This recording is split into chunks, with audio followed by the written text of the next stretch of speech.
This is things you might not have heard from the Conversation Project. Remember, your Conversation Project is your home for conversational topics on headline news, information, and pop culture that are worth chatting about. We are here to give you some of those things for this Friday morning as I record this live, 5:30 a.m. Central Time, the 19th of September, 2025. I am Jay Payne, your host, the face of the project, and we have some pretty interesting things to talk about, pretty chattable things going on, including Erika Kirk carrying on the mission, also David Letterman describing the mission being scrubbed, and Sabrina Carpenter coming on a mission that some people don't really think we need. And five other stories, eight for the morning to get to you this morning. Now, I want to remind you right now, get more details about us, what we do, how we do it at the website. This is conversationproject.com, so you can see more of us and our home and things going on.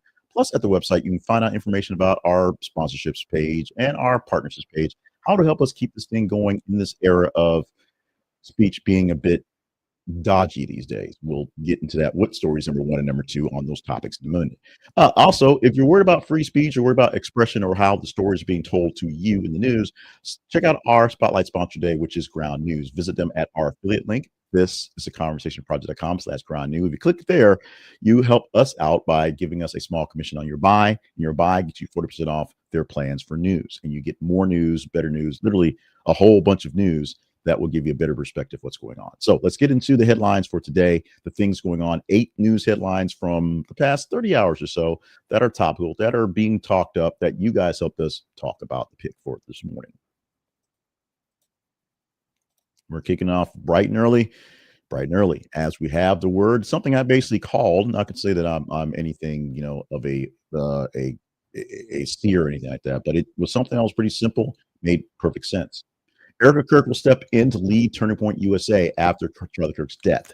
The Turning Point USA board unanimously elected to have Erika Kirk come in as CEO and board chair, saying Charlie expressed his succession plan already. In events of his death, he wanted his wife to take the torch and keep it going.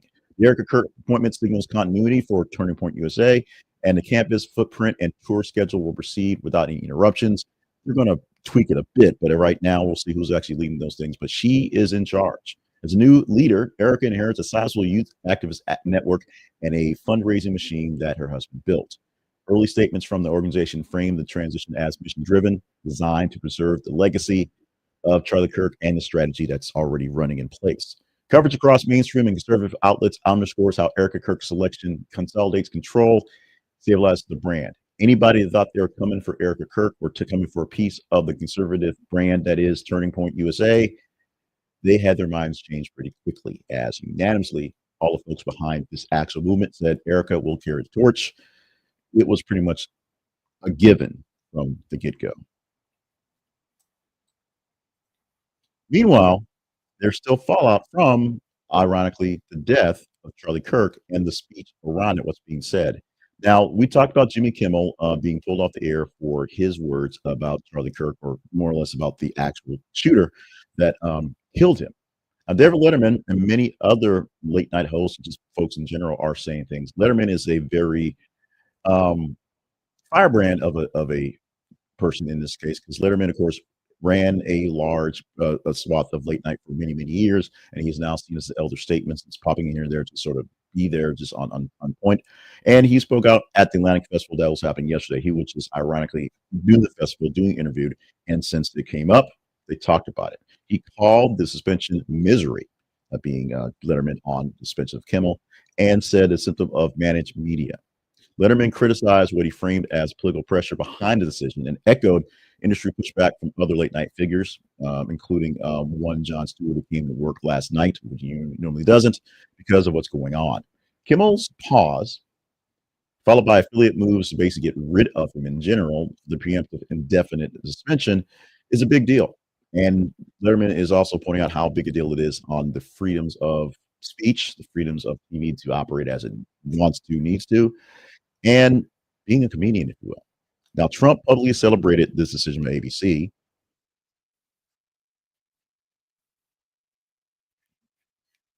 Not only that, he basically said other folks should be watching it because now they got rid of Colbert, he's got rid of Kimmel. Next up is the other Jimmy and Seth because they aren't funny either, essentially. Late night disruption raises near-term scheduling issues for ABC and the question of the viability of late night as it is what it is. Now, it wasn't always this for all channels. Now, there was always, seemingly always, a Tonight style show on the air for the NBC affiliates that had many different people just sort of doing the thing and becoming a staple of all networks. Had to have some comedian to chat things up. And back in my day, back in the 90s, syndication. You can have syndicated shows like Arsenio Halls, who could fight for these eyeballs as well. Not how things work anymore. And so the disruption in the near term is what you put on air right now. Disruption in the far term is what do we do in the slots in the future? Many have ideas. We'll see what actually sticks. We are focused in the news on a lot of things, most of them very bad. The past two stories, notwithstanding, one was the dismissal of Jimmy Kimmel for the moment, and the other one was the very horrible shooting death of Charlie Kirk. Plus, there are still other wars. Plus, there's still other issues with famine. Plus, there's still other issues just in general on political stages, not including the ones that are made for TV. But this is a story that's not getting a lot of love because it's a hard story to cover. It's a pretty simple story. It's a hard story to really get into because of what the subject matter is. Police in Mississippi are awaiting an autopsy for a black student who was found hanged at Delta State. Authorities say the autopsy determined his death was a suicide. Toxicology remains open because they hadn't got that straight yet, so the investigation is open for this one totally. But as people were talking days ago about after, of course, this happening after the Charlie Kirk murder, a person found hanging in a black university was something that could spark off some very difficult conversations, for lack of a better word. The big issue is apparently they're seeing this one as a self-inflicted thing. They're trying to figure out what may have motivated going forward. The police in the area say the findings align with the coroner's preliminary assessment. No foul play involved. The case prompted calls for transparency. The family's attorney wants to know exactly what happened because they want to know what happened to their child. They want an independent review to make sure that everything is on the up and up. Media outlets in the area are emphasizing on the historical context and heighten the public scrutiny over Delta State's tragedy. A black person hanging on the campus of a black university in the South. It's not a good look, not a good talk. A whole lot of things can come out of that one. Local coverage continues to track community response and requests for additional evidence releases. This one's not over. This one will not be far from over. The biggest issue is it's not being covered in ways that you would expect. Well, actually, you covered exactly in ways you expect. You get a blurb here or there, but if you're not looking for it, you're probably not paying attention to it. This is what we have for this story. This story is being reported on all over the place, and it keeps getting odder. But the current status for Mahmoud Khalil, who was ordered in Louisiana, sitting in a prison waiting for deportation orders, is basically saying he's going to be deported because of some green card application submissions. So that's the reason to get rid of him now. The order identifies Algeria or Syria as potential destinations. The attorney says they will appeal this case. Reporting indicates the case hinges on non-disclosure claims tied to political activity and prior records. We are now, because we of the U.S. are checking all the things we can on all the people we can who want to immigrate here and get green card status or eventually be citizens, just hang out here in our colleges because we are worried about hate speech, which is maybe a good worry. And so we're doing deeper investigations into things on people who may come in and do hate speech. Now, the caveat is every single person who doesn't not quite like America is not trying to overthrow things. So sending everyone back because we seem to be sending everyone who is not of a certain flavor back is what the issue is. How we'll do this going forward, I don't know. For Khalil, he's getting out of here without much prejudice, or a lot of prejudice, I guess you'd say, unless his attorney can appeal. And kind of the point of it is, why are we making it a point to even stick around? Why would he want to really be here if we make life so terrible for him? Let's just, maybe he'll just go away and be done. That's what they'd like to happen. A lot easier if people who knew we didn't like them would just go away. That's not how we should be doing things, in my opinion. The Khalil ruling adds fuel to the campaign, speech, and immigration debates that we're headed going into this election. And of course, going into election season coming up next year.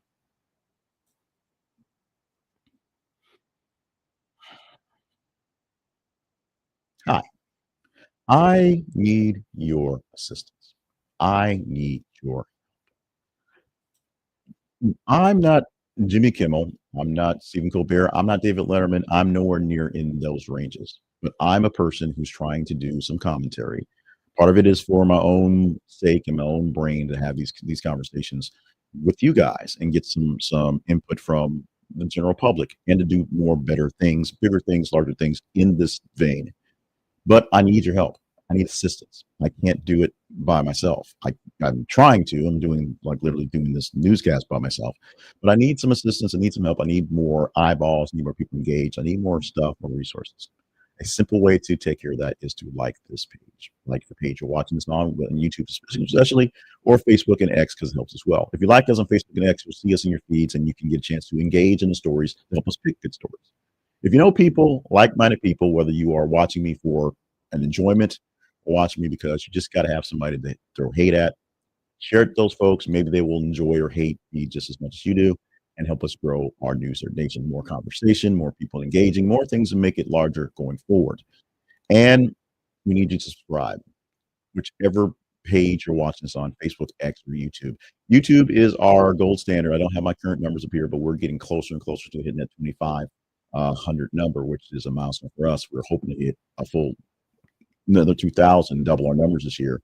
Obviously, we're not. That may speak to my talent, may speak to the algorithms and what just want to share to me. May speaks to what's out there, what's really people are looking for.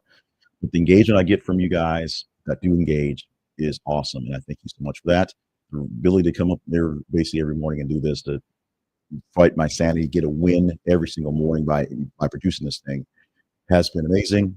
And I need your help to make sure we get more people involved. Like, share, and subscribe. You don't have to watch it live, not necessarily for live stuff. You're not even have to pay much stuff because more people that are subscribed to the YouTube page are the more people that will get paid off of ads. Oh, by the way, you can join at YouTube as well, or you can become a partner and help fund that as well.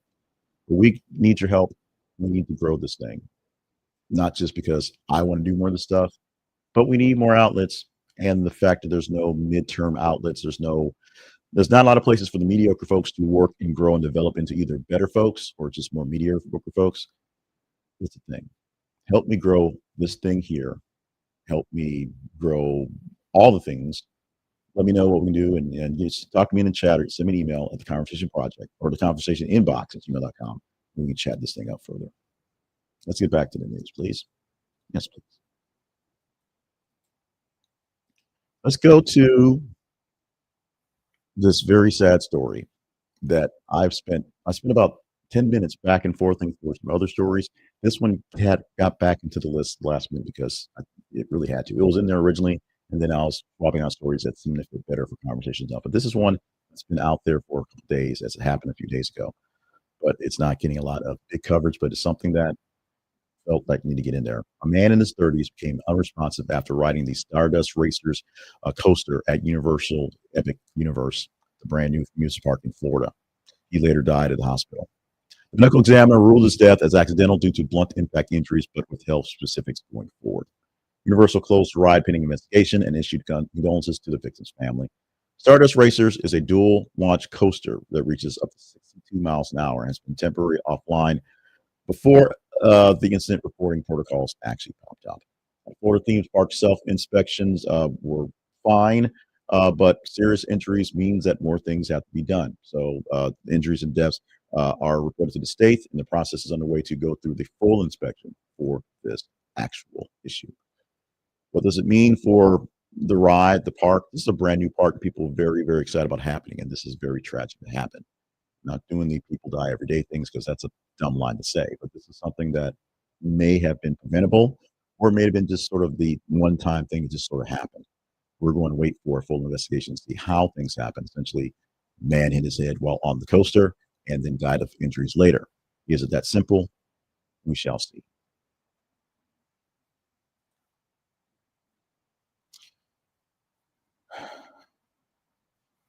We keep trying to make fetch happen, but this time, a lot more money, a lot more cool.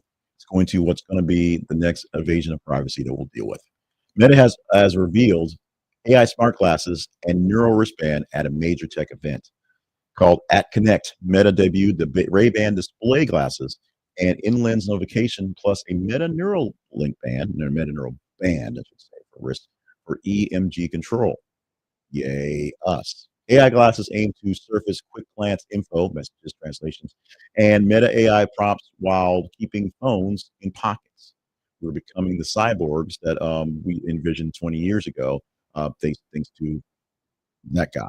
Neuroband interprets neural muscular signals for hands-free interactions, part of Meta's wearable computer push.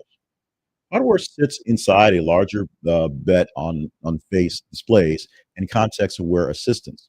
That should mean something. I think it's just a bunch of words. The early coverage focuses on privacy, price, and real-world utility versus past smart glasses flops. What the point is that smart glasses have not come to fruition because why exactly? Privacy. If your camera's on you all the time, you don't know what's happening. Price. They cost too much for what they're actually going on. And real world utility, you are really need a heads up display of what's going on. Yeah, it was cool watching GI Joe when the Techno Vipers had words going across the screen, but does it really matter?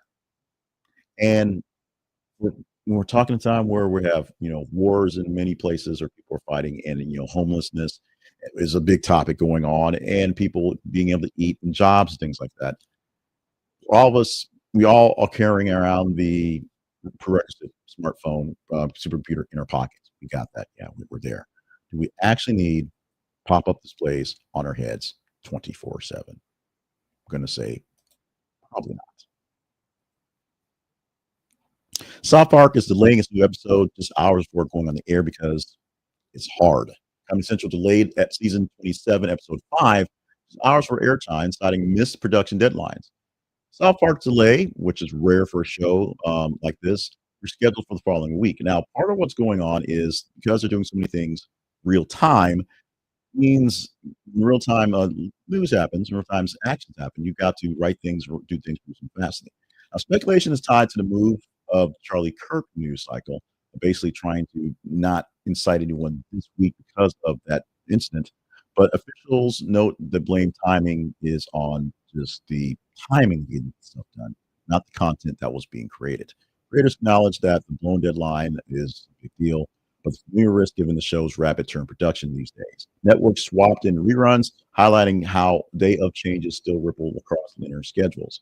When you're expecting something to happen on the air, something must be on the air because that time is paid for. You expect something to happen online in a streaming section, maybe not so much. Although you're disappointed, that airtime in air quotes doesn't actually exist. That satellite time's not there, and the spots that are sold aren't necessarily tied to that day. So it makes a difference when you put something on TV, even though most people are watching this on streaming Paramount. You're watching it in a sense where you can essentially see what's attached to it on the day of. If you're expecting something to stream on a certain day because it's continuity and you miss it, that becomes an issue. Still making fetch happen. This time it's Seth Rogen, who has Sabrina Carpenter set to star in a new Muppet Show special. Disney Plus has greenlit The Muppet Show, a specialized special led by Seth Rogen, with Sabrina Carpenter making an appearance in a role of some sort. The project is targeted for a 2026 premiere window pegged for the franchise's 50th anniversary, which makes sense in the celebration of the franchise, but at the same time, making a Muppet Show, making something sustainable, trying to upgrade the last show they did for TV, which was basically turned the Muppets from the characters that kids could enjoy and parents could laugh at in the background into The Office. A lot of weirdness going on. Early details frame a variety style revival like the original show with musical forward segments and cameos from various celebrities. Casting of Sabrina Carpenter aligns with Disney push to count on Gen Z and the global pop audiences to actually watch this thing and grow it into another generational thing, as opposed to folks my age who are like, who the hell is Sabrina Carpenter? Why is she on my TV? What happened to Beyonce? Where is Beyonce? I need Beyonce right now.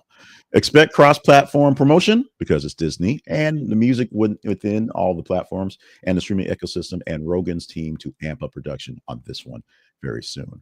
I don't think it's going to go too far. I'm not sure I'm going to watch it, but hey, let's see what happens.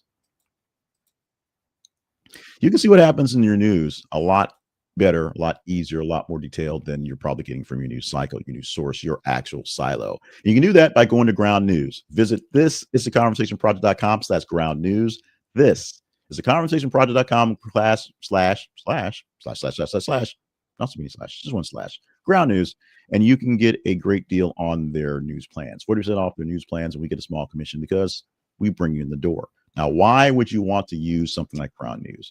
You're here and you're 20 minutes in, which means you're here for the actual action. So that means you're a person who wants to actually know what's going on in the news and how things are being covered. Ground News will show you how things are being covered by everyone. They aggregate news stories from all sources, local, national, and international, and tell you more behind the scenes of the source that is there, who funds them, who manages them, who is one of the how they actually frame the stories. You see headlines and comparisons, and also some side by sides of some of the text and context and stories as being presented. And if you get the Advantage plan, 40% off that one, which is less than $10 a month with the discount, you can see their blind spot features and other great features, which will show you specifically what stories are being withheld from you or what stories are being overly sold to you by various networks out there. Check it out by going to the website. This is conversationproject.com slash ground news. Our website, our affiliate link, we get a small commission for you using it and see the news in a whole new, larger, different light with Ground News.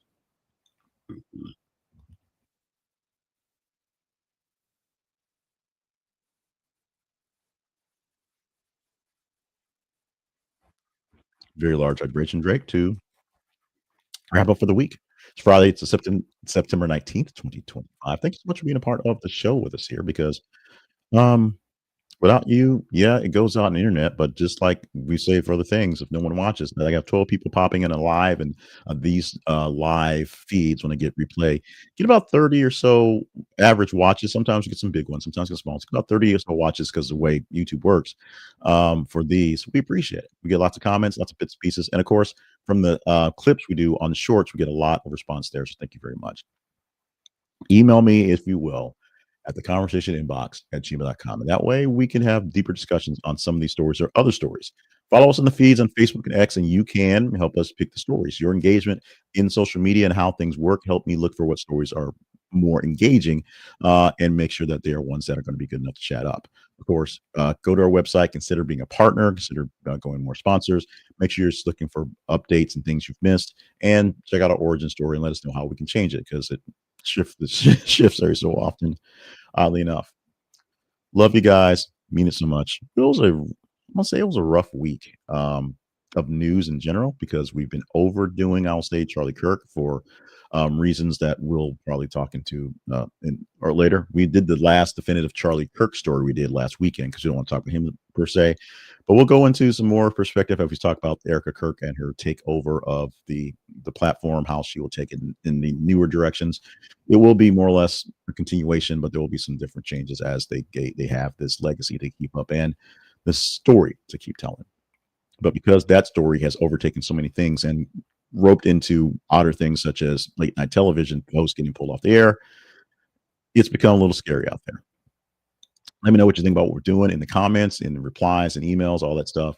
And let me know what I can do to do things a little bit better, a little bit easier. On top of getting some rest, getting some more energy, and being able to emote a bit more. Have a good Friday. Have a great weekend. Great WrestlePalooza weekend if you're into that one. Otherwise, lots of football, lots of fun. Enjoy yourself. Love you. Mean it. We are done.